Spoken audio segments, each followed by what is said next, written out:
Here we are, punters. We're well into January. People are starting to get back into the swing of things, and I'm joined by the punters punter and world belly flop champion, Dan Kelly. Fonty. How are you, mate? Here it is, mate.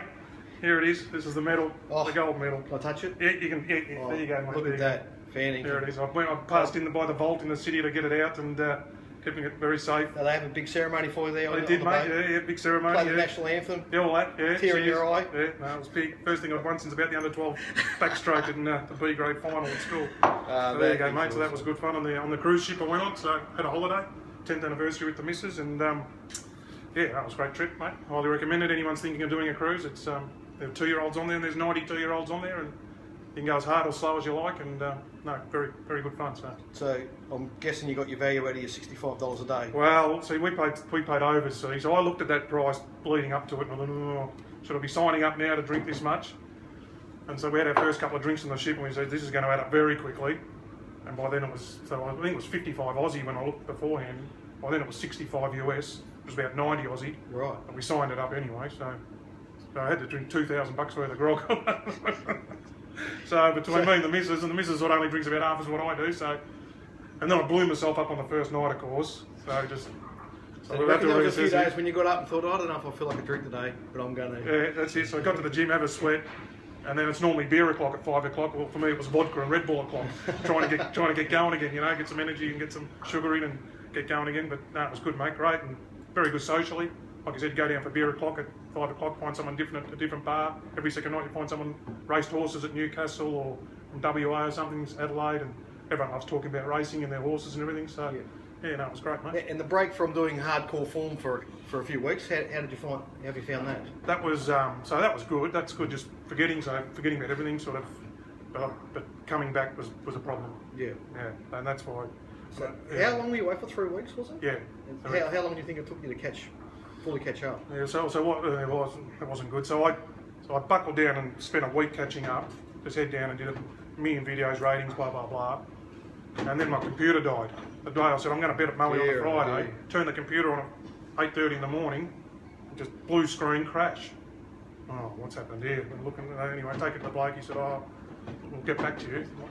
So luckily, and that was a database and everything. I didn't have it backed up anywhere else. So anyway, disaster averted. The bloke said it was memory cards or something, memory sticks. Got it back on the Tuesday, so that set me back another 4 or 5 days to catch up again. So and then I've got in the back of my mind, I've got a holiday to pay for, you know, I've got to make this. So I probably rushed everything a bit and started pushing having bets when I probably shouldn't have been, and that sort of went out of my different MO.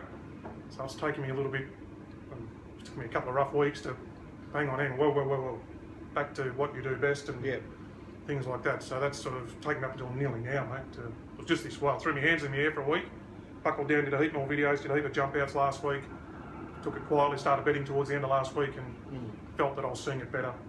And it's amazing how having your back right against the wall is something that I found nearly always works. Yeah. When you're at a point where you have to make every bet count. My missus has said that's when I'm at my best. You know, that's why she said if you had $500,000 bank or something behind you, you'd set fire to it. You'd be loose, and things like that. No worry, losing bet. It's another 498,000 to have here.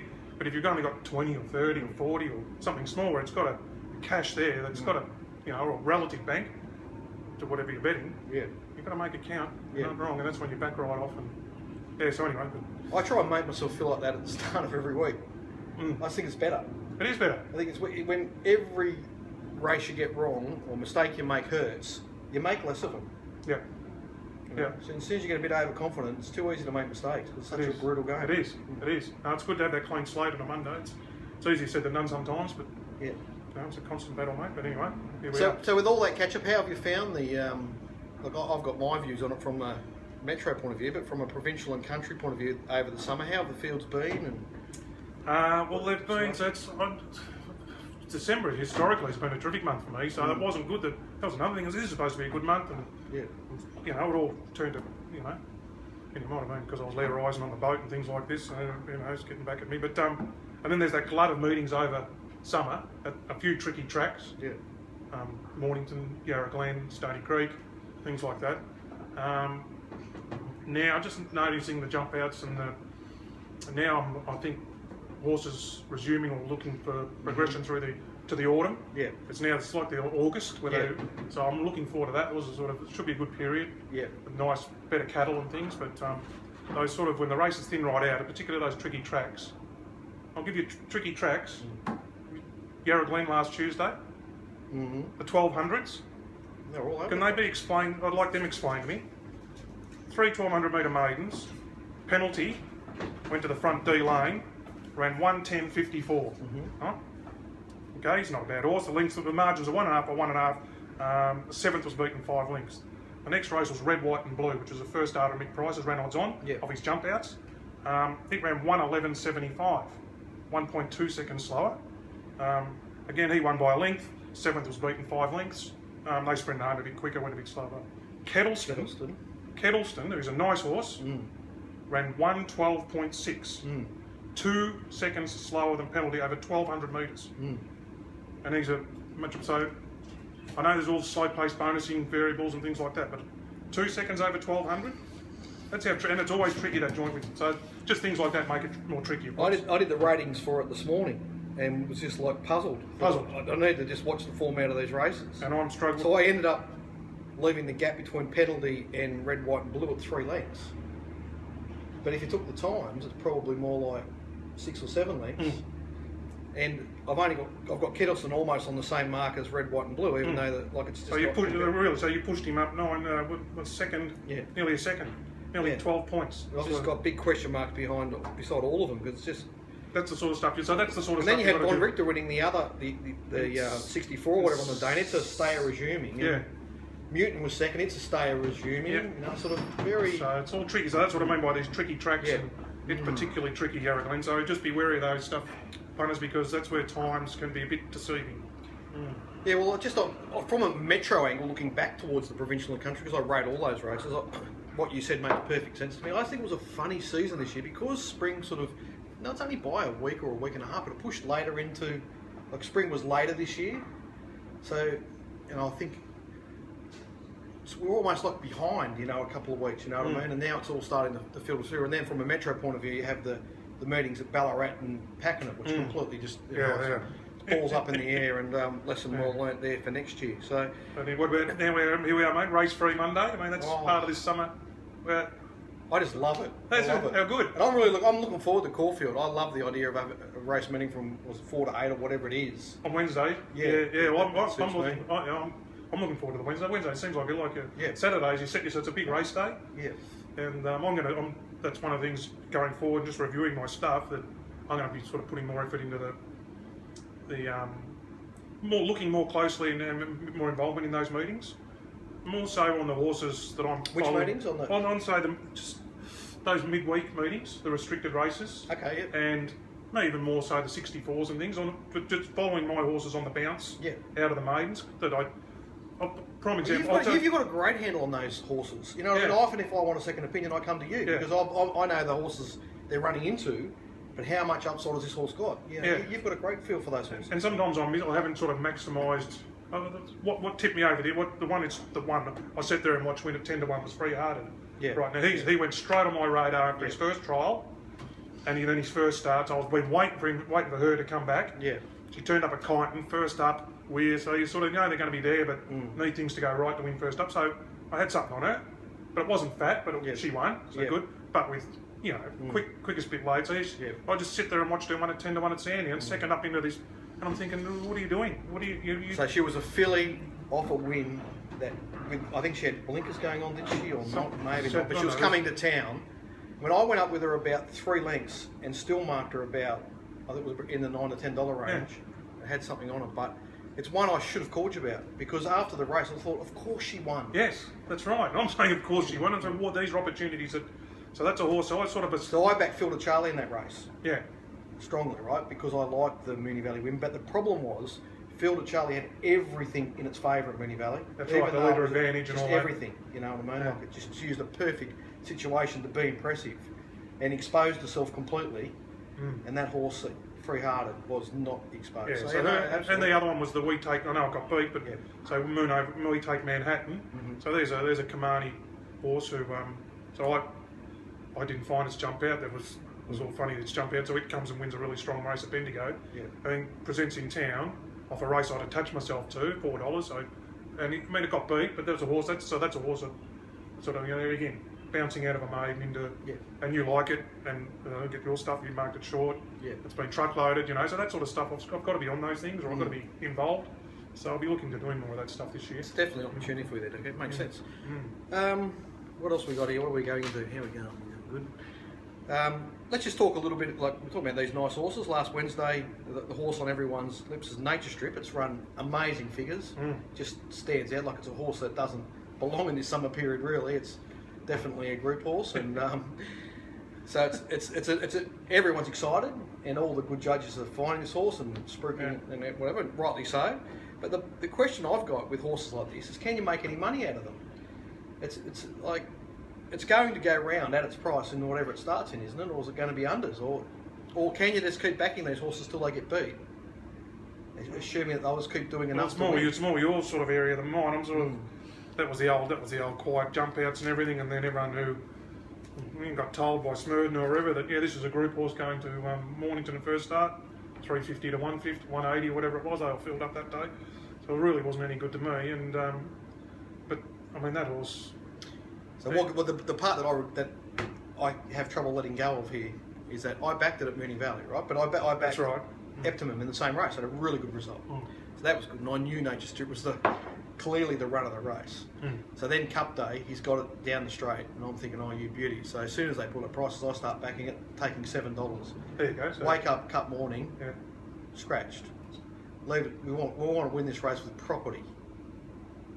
The property goes like a busted ass. Yeah. And of course, Nature Strip goes around at Moonee Valley the following Friday night at $1.90, and I couldn't have cared less, you know. So now there's no money left. Like that was the opportunity. That race at Flemington Cup Day, you could bet until your nose bleeded, like, and it was it would have won that race in a canner, and you would have got a lot of money on it, you know, betting down to even say $4.50.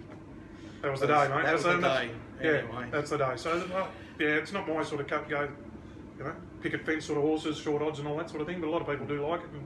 So for those that watch the show regularly, what we'll do is I'll keep a track of it over autumn. I'll assume that we're going to back it to win 10 units at the top flat every race, and we'll see what the scoreboard looks like at the end of autumn. But my feeling is that it's going to be a hard horse to get much money out of, because everyone's going to want to be on it, and then the bookies aren't going to. They know they're going to be able to lay it. So there's not going to be a lot of push for it. So it's Change of camp throws a little thing in the barrel spanner in the mix too. That could be interesting, So it's no. Leading in Aquanita, mate.